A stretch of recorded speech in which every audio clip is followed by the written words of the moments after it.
Welcome back to girls expert. இந்த வீடியோல நம்ம பாத்தீங்கன்னா நம்ம மோஸ்ட்லி வெயிட் பண்ணிட்டு இருந்த நியூ சீரியல் அஃபிஷியல் டைமிங் வந்தாச்சு. ஸோ என்னதான் நம்ம டைம் ஸ்லாட் ஷேர் பண்ணாலும் அஃபிஷியலான டைமிங்காக தான் வெயிட் பண்ணிட்டு இருப்போம்.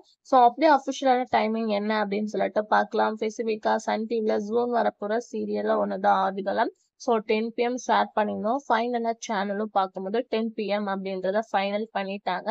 ஸோ ரஞ்சினி சீரியல் ரீப்ளேஸ்மெண்ட்டாக ஆடுகளம் ஒரு லாங் கேப் ஆஃப்டர் நியூ சீரியல்ல 10 PM ரிலீஸ் பண்ண போறாங்க. இதுதான் நடக்க போகுது. ஸோ இதுல என்ன ஒரு ஹாப்பி நியூஸ் அப்படின்னு பார்க்கும்போது வாரத்தின் 7 நாளும் ஏப்ரல் 7ல இருந்து ஆடுகளம் டெலிகாஸ்ட் பண்ண போறோம் அப்படின்னு சொல்லியிருக்காங்க. ஸோ 1 இயருக்கு மேல வெயிட் பண்ணிட்டு இருந்தாங்க இந்த நியூ சீரியலுக்காக. ஸோ இனிமே வியூவர்ஸ் மிஸ் பண்ண மாட்டீங்க அப்படின்னு நினைக்கிறேன். ஸோ டைம் ஸ்லாட் 10 PM அவங்க கொண்டு போனாலும் சில பேர்னால பார்க்க முடியாது அப்படின்றனால மார்னிங் ரிப்பீட்டர் ஷேர் பண்ணுவாங்க. So don't worry. பட் ஃபைனலா இன்னும் ஒரு வாரம் மட்டும் வெயிட் பண்ணுங்க. நீங்க வெயிட் பண்ணிட்டு இருந்த நியூ சீரியல் ஆன் த வேல வரப்போகுது. ஸோ இந்த சீரியலுக்காக நீங்க வெயிட் பண்ணிட்டு இருந்தீங்களா அப்படின்றத மறக்காம ஷேர் பண்ணுங்க. இன்ட்ரெஸ்டிங்கான அப்டேட் சேனலை சப்ஸ்கிரைப் பண்ணிக்கோங்க.